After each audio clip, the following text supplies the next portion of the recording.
Hello and welcome back to English Without Borders, the podcast where we talk about real English for real life in real conversations. I'm Ryan. And I'm Sophia. And we are so happy you are here with us today. Seriously, wherever you are right now, whatever you are doing, welcome. You made a really good choice pressing play on this one. You really did. Because today we are talking about something that so many English learners are already doing, but most of them are doing it wrong. And not because they're not trying hard enough, not at all, but because nobody ever properly explained how to do it right. Exactly. And once you understand the right way, everything changes. Your pronunciation changes, your fluency changes, your confidence changes. Big promises, but we mean them. We absolutely mean them. But first, Sophia, how are you doing today? How has your morning been? Honestly, really lovely. I went for a walk before recording and I was listening to, guess what? An English podcast. And I was doing a little bit of today's technique as I walked, quietly, under my breath.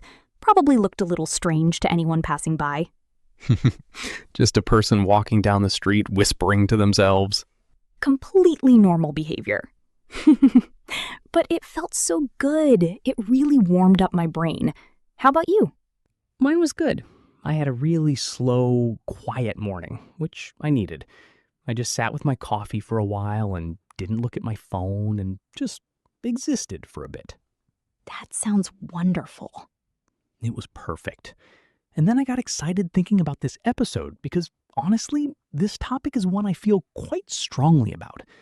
I've seen so many learners try this technique and get frustrated because they weren't doing it in the way that actually works.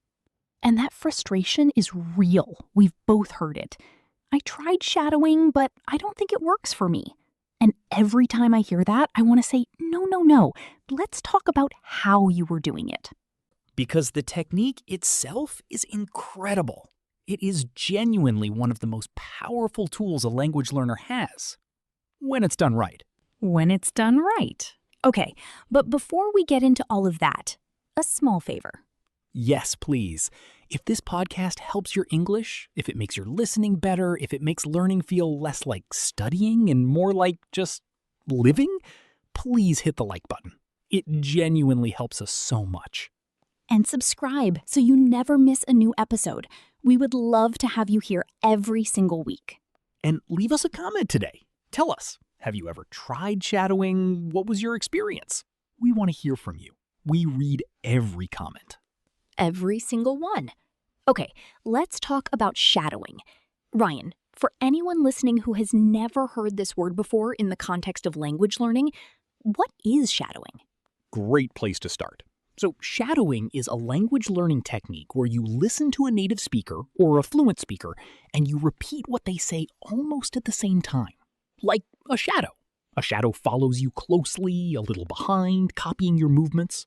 So you are the shadow, and the speaker you're listening to is the person you're following. Exactly.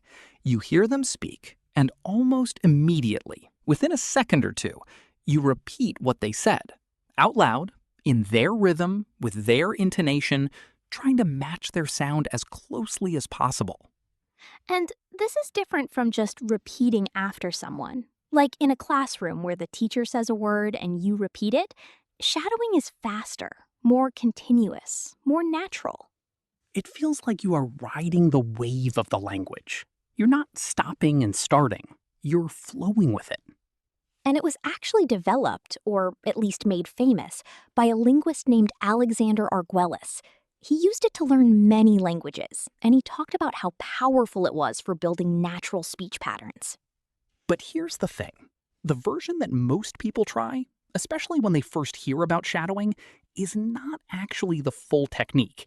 And that incomplete version is why so many learners feel like it doesn't work. So today, we are going to talk about the wrong ways people do it, and then the right way, step by step, in a way that is easy to understand and easy to start today. Today. After this episode, you can start. Okay, personal stories first, because I think our experiences with this technique are really relatable. Go ahead, Sophia.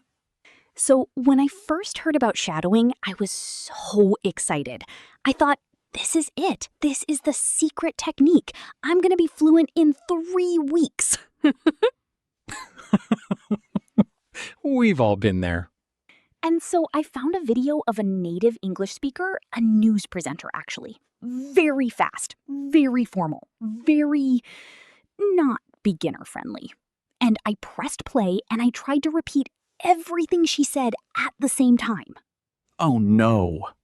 It was chaos, complete chaos. She was speaking so fast, I couldn't keep up. I was making strange sounds trying to catch up to her. I understood maybe 30% of what she said, and I just felt defeated, like I had failed. And you thought, this technique doesn't work for me. Exactly that. I turned it off after 5 minutes and didn't try again for months. And the problem wasn't shadowing. The problem was I chose completely the wrong material.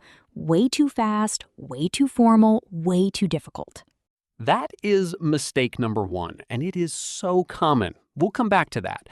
My story is a little different. So I did actually read a bit about shadowing before I tried it, and I understood the basics. Find something at your level, repeat along with it, fine. But the way I did it, I sat at my desk, very still, very quiet, mumbling along with the audio. Mumbling? Barely making a sound. I was embarrassed. Even though I was alone in my room, I was still embarrassed to hear my own voice. Oh, I completely understand that. And so I was moving my mouth, but not really making real sounds, not committing. And the result was nothing changed. Because you can't improve your spoken English without actually speaking. You can't improve your pronunciation while mumbling. The shadow has to actually make sound. The shadow has to speak out loud, clearly, fully, even if it feels uncomfortable, even if it feels embarrassing, even alone in your room. And this is actually one of the most important parts of doing shadowing correctly. But let's go through everything properly. Let's start with the mistakes, the things people do that make shadowing not work. And then we'll talk about how to do it properly. Perfect structure. Okay, mistake number 1, and this is what happened to Sophia. Choosing material that is too difficult. This one is so easy to fall into because we all want to challenge ourselves. We think, I should listen to native speakers speaking naturally, fast, complex, real. And yes, eventually that's the goal, but not at the beginning. Think about it like this. If you're learning to swim, you don't start in the deep end of the ocean. You start in the shallow end of a pool. Calm water. You can touch the bottom. You feel safe. And once you're comfortable, you move to deeper water, gradually. Shadowing works the same way. You need material where you understand at least 80 to 90% of the words, where the speaker is clear, where the pace is comfortable. Not a news broadcast, not a fast-paced comedy show, not a political speech. Something like a good English learning podcast? For example, something designed to be clear and natural and accessible, where you can follow the meaning and the sound at the same time. Because when the material is too hard, your brain is using all its energy just trying to understand. There's nothing left for repeating, for noticing the sounds, for actually shadowing. Your brain is drowning, and a drowning brain cannot learn to swim. Beautiful metaphor. Okay, mistake number 2, and this was Ryan's mistake, not speaking out loud, mumbling, whispering, or just mouthing the words silently. And I completely understand why people do this. It feels vulnerable. You hear yourself and you think, that doesn't sound right. That doesn't sound like the person I'm copying. Of course it doesn't sound the same. Not yet. That's the whole point. You're practicing. You're training. Think about a musician learning a new song. The first time they play it, it sounds rough, imperfect, nothing like the original. But they keep playing it every day. And slowly, It gets closer. The fingers learn the notes. The muscle memory builds. Your mouth, your tongue, your lips, your breath, they are all muscles. They need training, and they can only be trained if you actually use them. Fully, out loud, with real sound and real commitment. So the rule is, when you shadow, you speak at full volume, or as close to full volume as your situation allows. In your room, that means actually speaking. On the bus with headphones, maybe a little quieter, but you're still moving your mouth fully, still making some sound. Commit to the sound, even if it feels strange, even if it feels wrong. The feeling of wrong is the feeling of learning. I love that. The feeling of wrong is the feeling of learning. Okay, mistake number 3, shadowing without understanding. This one is subtle, but really important. Some people shadow as a kind of mechanical exercise. They hear sounds and they repeat sounds, but they're not really connecting the sounds to meaning. And language is meaning. If you repeat sounds without understanding them, you're training yourself to be a parrot, not a speaker. A very fluent parrot who has no idea what they're saying. Exactly. And that's not useful in a real conversation. In a real conversation, you need to think and speak at the same time. You need to connect meaning and sound simultaneously. So when you shadow, you need to understand what you're saying. Before you shadow a piece of audio, listen to it once or twice or 3 times just for understanding. Read the transcript if there is one. Make sure you know what the words mean. And then when you shadow, you're not just copying sounds, you're speaking meaning. Speaking meaning. That's such a good way to put it. And this changes everything because your brain starts connecting the feeling of saying something with the meaning of that thing. And that's real language. That's fluency. Okay, mistake number 4, and this one surprises people. Shadowing without moving. Yes. So the original technique, as Arguelles described it, actually involves walking, physically walking while you shadow. And this sounds strange at first. Why would walking help? So there are a few reasons. One, walking gives you a rhythm. Language has rhythm. Sentences have stress and pace and flow. When you walk, your body already has a rhythm. And that physical rhythm actually helps you feel the rhythm of the language. It's like how music feels different when you're dancing to it versus just sitting still. Your whole body engages. Your whole body engages. Exactly. 2, walking while shadowing helps you breathe better. And breath is everything in speech.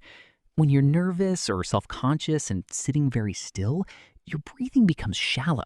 Shallow breath means weak voice. But when you're walking, your breath is naturally deeper and more regular. And 3, walking makes you less self-conscious. When part of your brain is focused on moving, the part that's judging your accent and feeling embarrassed has a little less power. You just do it. You get out of your own head. You get out of your own head. So the suggestion is try shadowing while walking, even just around your living room, even just around the block. Get your body moving.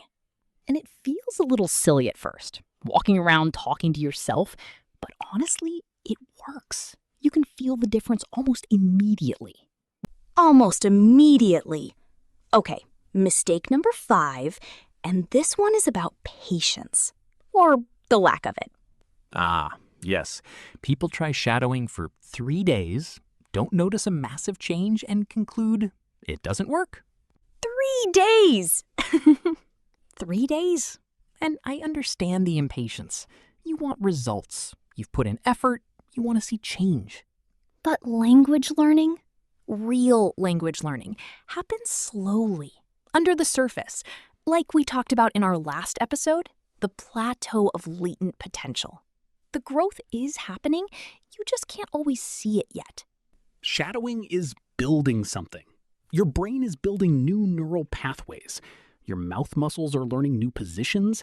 Your ear is training itself to hear sounds it never noticed before. And this takes time. Not years, but weeks. Consistent weeks. 5 or 10 minutes a day, every day for a few weeks. That's when you start to really notice the difference.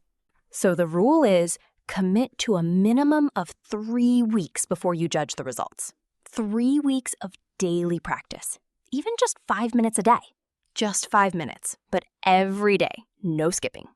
Okay, so now let's talk about how to actually do shadowing properly, step by step, the right way. Yes, let's make this really practical. Step 1, choose the right material. Find audio that is clear, natural, and at your level. You should understand most of the words. The speaker should speak at a comfortable pace, not too fast. Podcasts like this one are actually perfect. YouTube videos made for English learners, audiobooks at a beginner to intermediate level. And it should be something you actually enjoy listening to, because you're going to listen to the same short piece multiple times. If you find it boring, you'll give up. If you find it interesting, you'll keep going. Choose something you'd want to listen to anyway. That's the sweet spot.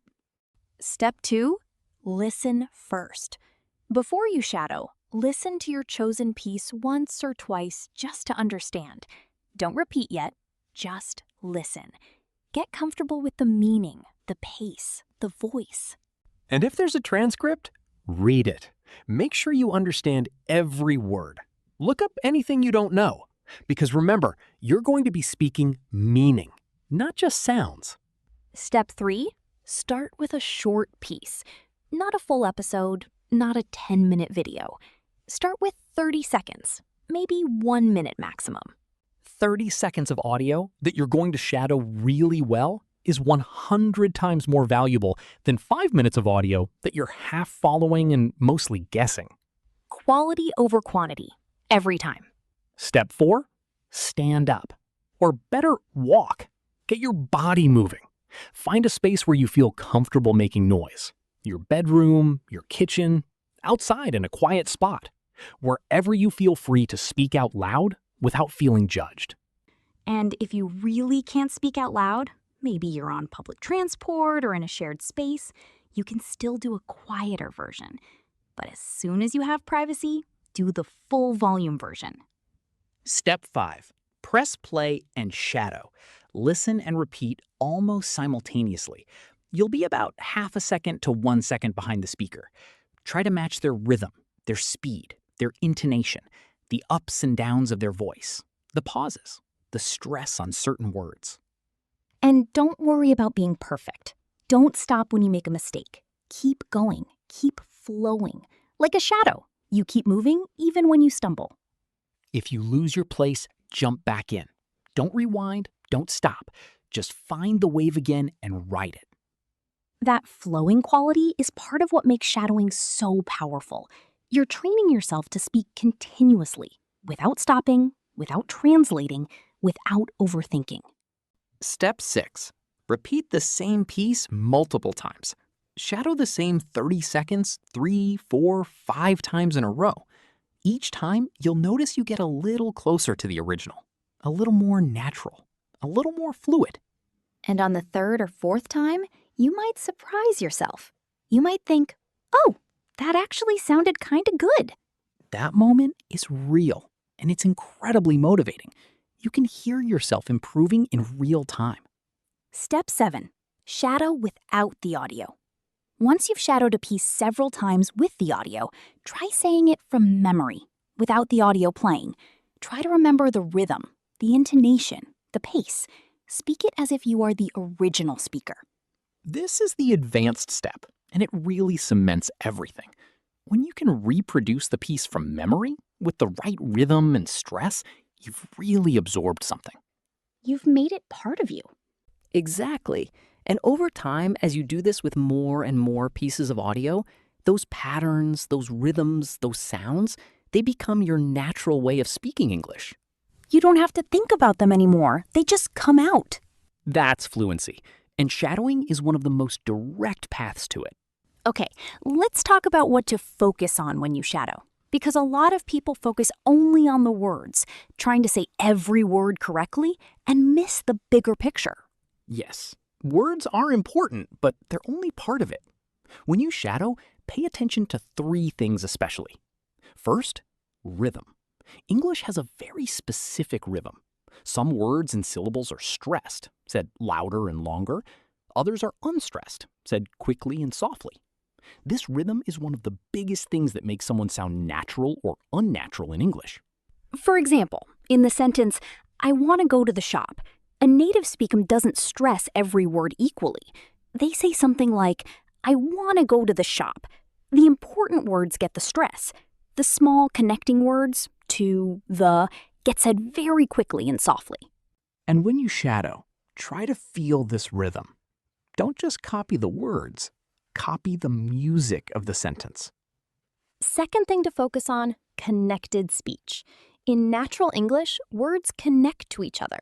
They blend together. Want to becomes wanna. Going to becomes gonna. Did you becomes didya. And if you've only learned English from textbooks, this connected speech can be very surprising. You hear a native speaker and think, what did they just say? Because the words are blending in ways you didn't expect. Shadowing trains your ear to hear connected speech and your mouth to produce it. And suddenly, those fast native speakers become much easier to understand. Because you're producing the same sounds yourself. And when you produce a sound, you recognize it much more easily when you hear it. Third thing, intonation. The way your voice goes up and down. English uses intonation to show question, surprise, emphasis, warmth, sarcasm.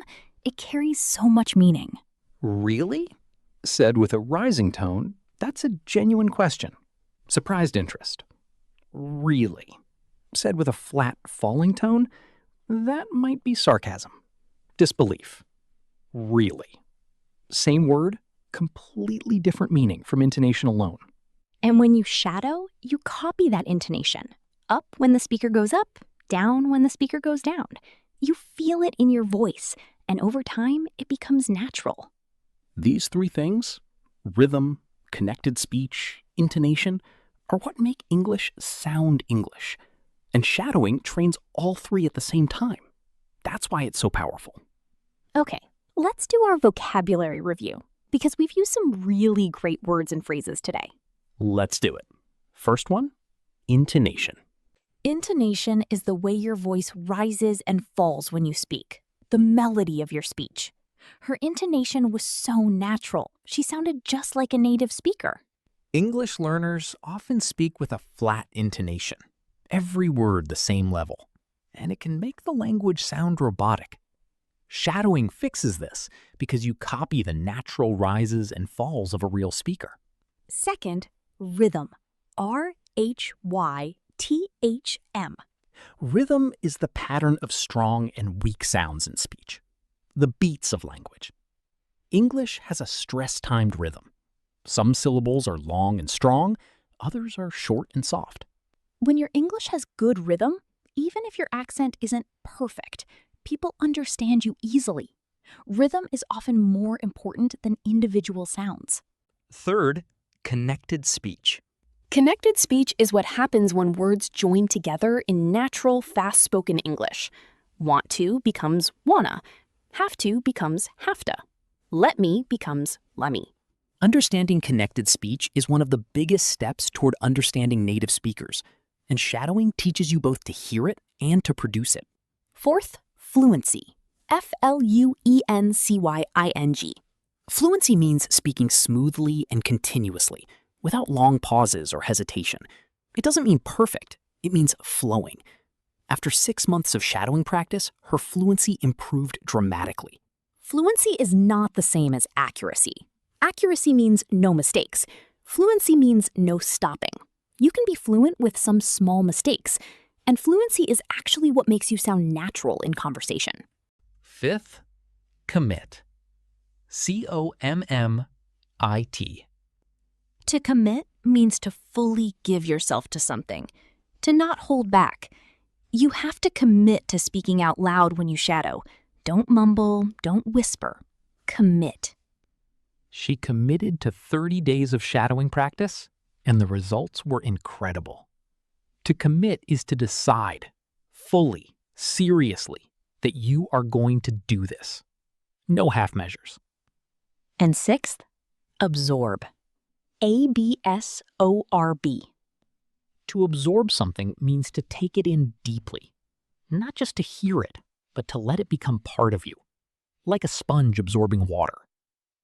After weeks of shadowing, she had absorbed the natural rhythms of English speech. Children absorb language naturally. Shadowing helps adults do the same. When you've truly absorbed something, it comes out naturally, without thinking. That's the goal. Okay, action steps. What can listeners do today, after this episode, to start shadowing properly? Step 1, find your material. Choose a short piece of audio at your level. 3 to 5 minutes of a podcast, a YouTube English learning video, an audiobook chapter, something clear, something enjoyable, something you understand. Step 2, pick just 30 seconds from that audio. Your first shadowing session is 30 seconds only. Find a part you like, a part that feels natural and interesting. Step 3, listen to those 30 seconds 3 times, just for understanding. Know the meaning, know the words, be comfortable with the content. Step 4, stand up. Walk if you can. Find your space. Take a breath and press play. Step 5, shadow out loud. Full voice. Match the rhythm, the speed, the intonation. Keep going, even when you stumble. Repeat the same 30 seconds 5 times in a row. In step 6, notice how you feel on the 5th time compared to the first. Notice what got a little easier, a little more natural. That's your progress. That's real. You don't need hours. You need 30 seconds and commitment. Okay, recap. What did we cover today? We talked about what shadowing is. Repeating what a native speaker says almost simultaneously, like a shadow following someone. We talked about the most common mistakes. Choosing material that's too difficult, not speaking out loud, shadowing without understanding the meaning, staying still instead of moving, and giving up too soon. We talked about how to do it properly. Choose the right material at your level.